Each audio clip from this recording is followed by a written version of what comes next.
Hi అండి. అందరికీ నమస్కారం. Welcome to my channel. ఈ వీడియోలో ప్రభుత్వ ఉద్యోగులకు మరియు పెన్షనర్లకు పీఆర్సీ అలాగే ఈహెచ్ఎస్‌పై సర్కార్ సంచలన నిర్ణయం. గుడ్ న్యూస్ అండి. మరి దీనికి సంబంధించిన పూర్తి వివరాలు వీడియోలో తెలుసుకుందాము. వీడియో అయితే ఎక్కడే గాని స్కిప్ చేయకుండా ఎండ్ వరకు చూసేయండి. అప్పుడే ఇన్ఫర్మేషన్ పూర్తిగా అర్థమవుతుంది. అలాగే వీడియో చూస్తున్న ప్రతి ఒక్కరు వీడియోకి లైక్ చేయండి ఫ్రెండ్స్. ఈ వీడియోని తోటి ఉద్యోగ పెన్షన్ మిత్రులతో అయితే షేర్ చేయండి. కొత్తగా మన ఛానల్‌ని చూస్తున్నవారు ఇంకా ఎవరైనా సబ్స్క్రైబ్ చేసుకోకుంటే వెంటనే మన ఛానల్‌ని సబ్స్క్రైబ్ చేసుకోండి. సో, దీని ద్వారా నేను చేసే లేటెస్ట్ వీడియోస్ అన్నీ మీ వరకు రీచ్ అవుతాయి. ఇక ఆలస్యం చేయకుండా వివరాల్లోకైతే వెళ్ళిపోదాము. ఫ్రెండ్స్ ఇక విషయానికొచ్చినట్లయితే ఉపాధ్యాయుల చిరకాల కోరి చిరకాల కోరికలు మరియు వారి దీర్ఘకాలిక సమస్యల పరిష్కారం కోసం ప్రభుత్వం పై నిరంతర ఒత్తిడి తెస్తున్నామని ఎమ్మెల్సీ పింగళి శ్రీపాల్ రెడ్డి గారు అయితే పేర్కొన్నారు.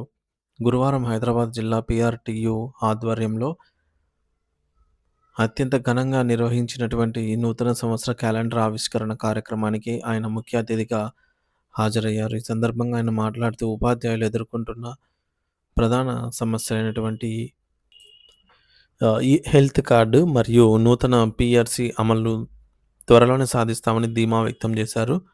ఉపాధ్యాయుల న్యాయపరమైన డిమాండ్లను ప్రభుత్వం దృష్టికి తీసుకెళ్తున్నామని, అందరికీ ఆమోదయోగ్యమైన రీతిలో నగదురహిత వైద్య సేవలు అందేలాగా హెల్త్ కార్డ్స్ రూపొందించేలాగా చర్చిస్తున్నామని ఆయన హామీ ఇచ్చారు.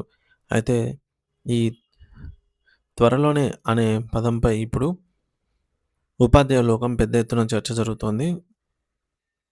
సో, ఇప్పటికే దాదాపుగా 2.5 ఏళ్లు గడిచిపోయినా ఇప్పటికీ సమస్యలు చర్చల స్థాయిలోనే ఉండటంపై సాధారణ ఉపాధ్యాయుల్లో తీవ్ర అసహనం మరియు విమర్శలు వెల్లువెత్తుతున్నాయి. రాష్ట్రంలో దాదాపు 50-100 వరకు వివిధ ఉపాధ్యాయ సంఘాలు, ఉద్యోగ సంఘాలు, పెన్షనర్ల సంఘాలు ఉన్నప్పటికీ ఆశించిన స్థాయిలో ఫలితాలు రాకపోవడం గమనార్హం. ఎంతో కాలంగా పెండింగ్‌లో ఉన్నటువంటి డీఏలు, అస్తవ్యస్తంగా ఉన్నటువంటి హెల్త్ కార్డుల విధానము మరియు కొత్త పీఆర్సీ వంటి కీలక అంశాలపై ప్రభుత్వం నుండి స్పష్టమైన పురోగతి లేకపోవడంతో ఉద్యోగులు ఆందోళన చెందుతున్నారు. కేవలం క్యాలెండర్ల ఆవిష్కరణలు, సంఘాల సభల్లో ఇచ్చే హామీలకు పరిమితం కాకుండా క్షేత్రస్థాయిలో సమస్యలు ఎప్పుడు పరిష్కారం అవుతాయని సామాన్య ఉపాధ్యాయులు ప్రశ్నిస్తున్నారు.